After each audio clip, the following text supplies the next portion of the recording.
నమస్కారం. నేను పాలకుర్తి గురునాథ శర్మ. జ్యోతిషం వాస్తు సిద్ధాంతం మీకంతా కూడా గోచారరీత్యా గ్రహాల యొక్క స్థితిగతి కలయిక వాటి గమనము వాటి ప్రభావం అంతా కూడా మేషాది ద్వాదశ రాశుల వాళ్ళకి గోచార చక్రం ప్రకారంగా అంతా కూడా విశ్లేషించడం జరుగుతుంది. ఈ రోజున మనం చెప్పబోయే టాపిక్ ఏంటంటే ప్రధానంగా చూసుకుంటే 2026 ఆంగ్ల సంవత్సర ఫలితాల్లో భాగంగా ప్రధానంగా చూసుకుంటే ఈ యొక్క సంక్రాంతి వేళ నుంచి ఎటువంటి శుభ కార్యక్రమాలంతా కూడా విశేషంగా పుణ్యయోగాలు సిద్ధించడానికి సంక్రాంతి సందర్భంగా మీకంతా కూడా మేషాది ద్వాదశ రాశుల వాళ్ళకి ఈ యొక్క ఆంగ్ల సంవత్సర ఫలితాల్లో భాగంగా జనవరి నుంచి డిసెంబర్ దాకా ఈ పండగ నుంచి మీరు ఎటువంటి పుణ్య కార్యక్రమాలు ఆచరించుకుంటే మీ జీవితం అంతా కూడా రాజయోగంగా మారడానికి విశేషమైన పరిష్కారాలంతా కూడా చెప్పడం జరుగుతుంది. గోచారిత్య గ్రహస్థితి అంతా కూడా చూసుకుంటే మీనరాశిలో శనీశ్వర సంచారం జరుగుతుంది. ప్రధానంగా రాహువు యొక్క సంచారం అంతా కూడా కుంభరాశిలో సంచారం ఏప్రిల్ 14 తర్వాత వక్రగతి సంచారం జరుగుతుంది. ప్రధానంగా సప్తమ స్థానంలో అంటే ప్రధానంగా చూసుకుంటే సింహరాశిలో అంతా కూడా ఈ యొక్క కేతు యొక్క సంచారం ఏప్రిల్ 14 తర్వాత వక్రగతి సంచారం జరుగుతుంది. బృహస్పతి యొక్క మార్పు అంతా కూడా చూసుకుంటే ఇక్కడ మిథున రాశిలో అంతా కూడా రాజయోగ కార్యంగా మారి అంతా కూడా అతిచారం నుంచి మళ్ళీ తిరోగమనంలో అంతా కూడా మార్పు చెందడం జరిగింది. మళ్ళీ చూసుకుంటే జూన్ 14 తర్వాత కర్కాటక రాశిలో ఉచ్చస్థంలో మార్పు జరుగుతుంది. ఈ యొక్క సూర్య గ్రహం అంతా కూడా చూసుకుంటే సవిత్ర సూర్యనారాయణ స్వామి అంతా కూడా జనవరి 1వ తారీఖు నుంచి అంతా కూడా ప్రధానంగా ఇక్కడ ధనుసు రాశిలో అంతా కూడా చతుర్గ్రహ కూటమితోటి కలుగుతూ ఉంటారు. తర్వాత చతుర్గ్రహ కూటమిలో అంతా కూడా సూర్య భగవానుడు ధనుసు రాశిలో అంగారకుడు బుధుడు శుక్రుడి కలియుకతోటి చతుర్గ్రహ కూటమిలో అంతా కూడా సమవం జరుగుతుంది. ప్రధానంగా జనవరి 15వ తారీఖు తర్వాత మార్పు అనేది జరుగుతుంది. ఉత్తరాయణ పుణ్యకాలం అంతా కూడా మొదలవుతుంది. ఉత్తరాయణము అంటే ప్రధానంగా ఉత్తరాయణం అని చెప్పేసి అంటే ఆయనము అని చెప్పేసి అంటే గమనం అని చెప్పేసి సూర్యుడు యొక్క గమనం అని చెప్పేసి మార్గము పయనము అని చెప్పేసి చెప్పడం జరుగుతుంది. ఉత్తరాయణ పుణ్యకాలం అనేది సూర్యుడు యొక్క గమనాన్ని అంతా కూడా నిర్దేశిస్తూ ఉంటుంది. ప్రధానంగా చూసుకుంటే ఉత్తరాయణ పుణ్యకాలంలో అంతా కూడా ప్రధానంగా 6 నెలల వరకు ఉంటుంది. తర్వాత 6 నెలల తర్వాత దక్షిణాయన పుణ్యకాలం వస్తుంది. ప్రధానంగా చూసుకుంటే ఈ కాలం అంతా కూడా ఉత్తరాయణ పుణ్యకాలంలో మకర రాశిలో ప్రవేశం చేసిన తర్వాత ఈ యొక్క మకర రాశిలో అంతా కూడా ప్రవేశం చేస్తుంటారు సూర్యనారాయణ స్వామి అంతా కూడా 15వ తారీఖు రోజున జనవరి 15వ తారీఖు రోజున ఈ యొక్క అదే సమయంలో మకర సంక్రాంతి అంతా కూడా మనకంతా కూడా పండగ చేసుకోవడం జరుగుతుంది. 15, 16, 17 తారీఖులో అంతా కూడా భోగి మళ్ళీ 14, 15, 16 ఆ తారీఖులో అంతా కూడా జరుగుతూ ఉంటుంది. ప్రధానంగా చూసుకుంటే భోగి సంక్రాంతి కనుమ అనేది పండుగ చేసుకుంటుంటారు జనవరిలో అంతా. ప్రధానంగా చూసుకోవడం వల్ల ఈ యొక్క సంక్రాంతి వేడుల్లో అంతా కూడా పాడి పంట అంతా కూడా పంటలు బాగా పండడం ప్రధానంగా రైతులకంతా కూడా విశేషంగా ధనధాన్యాది సమృద్ధి కలగడం ధాన్యలక్ష్మి అనుగ్రహం అంతా కూడా లభిస్తూ ఉంటుంది.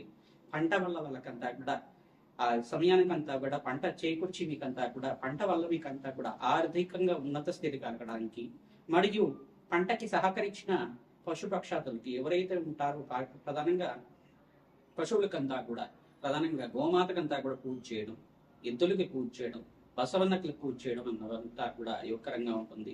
భోగి రోజున భోగభాగ్యాలు లభిస్తుంటాయి. సంక్రాంతి రోజున అంతా కూడా ఈ యొక్క గొబ్బెమ్మలతో ముగ్గులంతా కూడా వేసుకుని ఆహ్లాదకరంగా బంధుమిత్రులంతా కూడా ఆనందంగా జీవితం జీవించడం వల్ల అన్యోన్యమైన ఆరోగ్యమైన జీవితము అష్టైశ్వర ప్రాప్తి కలుగుతుంది. ఇంట్లో ఆనందమైన జీవితం జరుగుతుంది. కళలందరూ కూడా నెరవేరడానికి ఆస్కారం ఉంటుంది. అష్టైశ్వర ప్రాప్తి కలగడానికి కులదేవత ఆరాధన ఆలోచన చేస్తుంటారు. సంక్రాంతి వేళలో ప్రధానంగా కులదేవత ఆరాధన విశేషంగా ఉంటుంది. మరియు పితృదేవత ఆరాధన కూడా పెద్దల పండగ అని చెప్పేసి అంటారు. ఎవరైతే పితృదేవత ఆరాధన ఈ యొక్క సంక్రాంతి వేళల్లో అంతా కూడా చేస్తూ ఉంటారు శాశ్వతంగా బ్రహ్మలోక ప్రాప్తి కలుగుతుందట. తిలతర్పణాలు చేయడం వల్ల రాజయోగం ప్రీతిస్తుంది, ధన ధాన్యాది సమృద్ధి కలుగుతుంది. పితృదేవతలకు ప్రీతికరమైన పదార్థాలన్నీ కూడా పిండి పదార్థాలన్నీ కూడా పితృదేవతలకు ప్రీతికరంగా కులదేవతకు ప్రీతికరంగా నివేదన చేసి ఇదంతా కూడా గృహంలో ఉండే సభ్యులంతా కూడా భోజించడం వల్ల అష్టైశ్వర ప్రాప్తి కలుగుతుంది. అన్నదానం చేయడం వల్ల విశేషంగా ఎవరైతే కనుక బ్రాహ్మణత్వం ప్రీతికరంగా మీరంతా కూడా స్వయంపాక దానం ఇచ్చుకోవడం సాహిత్యం అని చెప్పేసి అంటూ ఉంటారు. స్వయంపాక దానం ఇచ్చుకోవడం అనేది కొత్తట్లు నేను చెప్పేసి ఉంటారు. ఈ యొక్క దానం అంతా కూడా చేయడం వల్ల వస్త్ర దానం చేయడం వల్ల కీర్తి ప్రతిష్టలు పెరగడానికి ఆస్కారం ఉంటుంది. సంఘంలో గౌరవం పెరగడానికి ఆస్కారం ఉంటుంది. సంక్రాంతి వేళల్లో అంతా కూడా ఈ యొక్క పట్టణంలో కన్నా ప్రధానంగా పల్లెల్లో అంతా కూడా ఆహ్లాదకరంగా ఆనందంగా ఉండడానికి ఆస్కారం ఉంటుంది ఎక్కువ.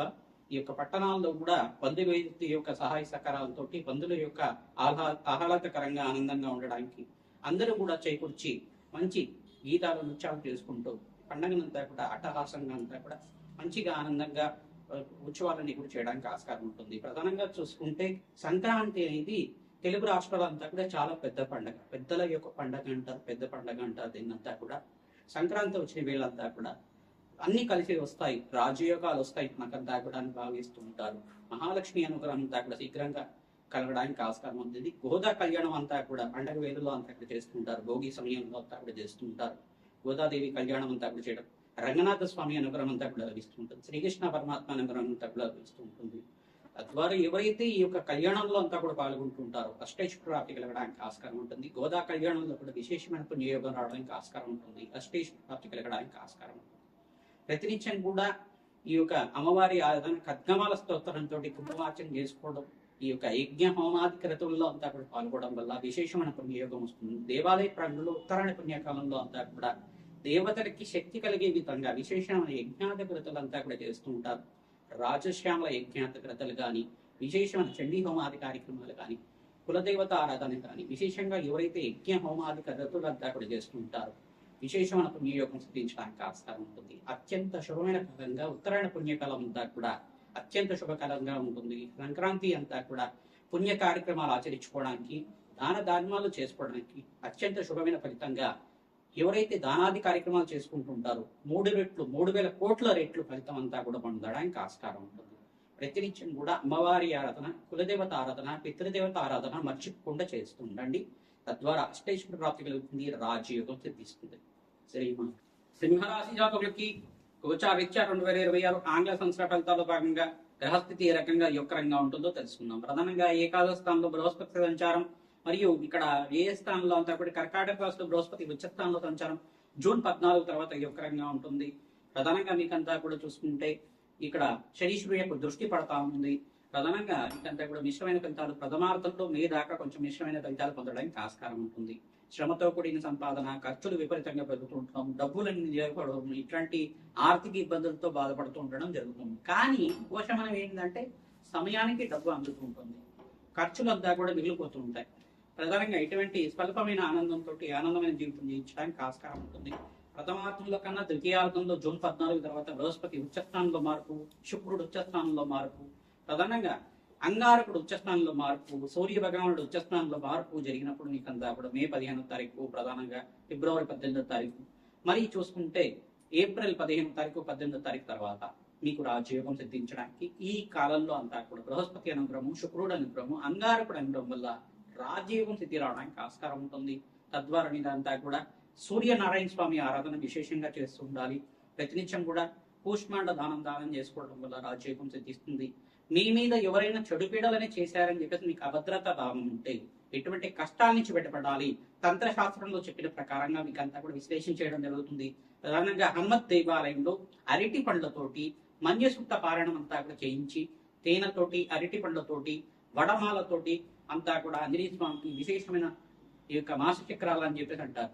వడలతోటి యజ్ఞ హోమాది తికృతలంతా కూడా మూలమంత్ర సహితంగా, హనుమత్ మూలమంత్ర సహితంగా ఈ యొక్క మణిసూక్త పారాయణం అంతా కూడా చేయించి హోమాది కార్యక్రమాలు ఆచరించుకోవడం వల్ల ప్రధానంగా 30 రోజుల లోపల మీ కష్టాలన్నీ కూడా తీరడానికి ఆస్కారం ఉంటుంది. ప్రధానంగా అష్టైశ్వర్య ప్రాప్తి కలగడానికి ఆస్కారం ఉంటుంది. ఎటువంటి గ్రహ దృష్టి అంతా కూడా చెడు దృష్టి, చెడు భయాలంతా కూడా మీకు పీడిస్తూ ఉంటాయి కనుక, శత్రు భయాలతోటి, శత్రు బాధలతోటి పీడిస్తూ ఉంటాయి కనుక, ఎవరో మా మీద ఇవంతా కూడా చెడు పీడలు చేశారండి, తెలియట్లేదు, ఏం చేశారో తెలియట్లేదు, చాలా కాలం నుంచి ఇబ్బంది పడుతున్నాం, ఇటువంటి చెడు పీడల నుంచి బయటపడడానికి మార్గం ఏంటిదంటే పుణ్యక్షేత్ర దర్శనాలు అంతా కూడా ఆచరిస్తుండడం, ప్రధానంగా హనుమత్ దేవాలయంలో నిద్ర చేయడం, హనుమత్ దేవాలయంలో యజ్ఞ హోమార్తి వ్రతులు అంతా కూడా ఆచరించుకోవడం, ఆ దోష ప్రభావం బట్టి అంతా కూడా విశేషమైన హోమాలంతా కూడా ఆచరించడం వల్ల విశేషమైన పుణ్యప్రాప్తి కలుగుతుంది. మహాకాళి దేవాలయంలో అభిషేక హోమాది కార్యక్రమాలు, విశేషమైన శాంతులంతా కూడా ఆచరించుకోవడం వల్ల మీకు సర్వ గ్రహదోష నివారణ జరుగుతుంది, ఆనందమైన జీవితం జీవించడానికి ఆస్కారం ఉంటుంది. రాధశ్యామల యజ్ఞాతి వ్రతులు కానీ, మహాకాళి మూలమంత్ర సహితంగా ఈ యొక్క తారల మూలమంత్ర సహితంగా యజ్ఞ హోమాది కర్తలు కానీ, ప్రధానంగా రాధశ్యామల యజ్ఞాతి కృతులు కానీ, ప్రత్యంగ్ర హోమమంత్రాలు కానీ, ప్రధానంగా ప్రత్యంగ్రదేవి మూలమంత్ర సహితంగా యజ్ఞ హోమాది కార్యక్రమాలు కానీ ఆచరించుకోవడం వల్ల రాజయోగం సిద్ధిస్తుంది, సకల కష్టాల నుంచి బయటపడడానికి ఆస్కారం ఉంటుంది. అమ్మవారికి ప్రీతికరంగా యజ్ఞ హోమాది కర్తలు ఆచరించుకుంటే తద్వారా అమ్మవారి దైవాల మీకంతా కూడా సకల కష్టాల నుంచి బయటపడడానికి ఆస్కారం ఉంటుంది. శ్రీమాత్రే నమః.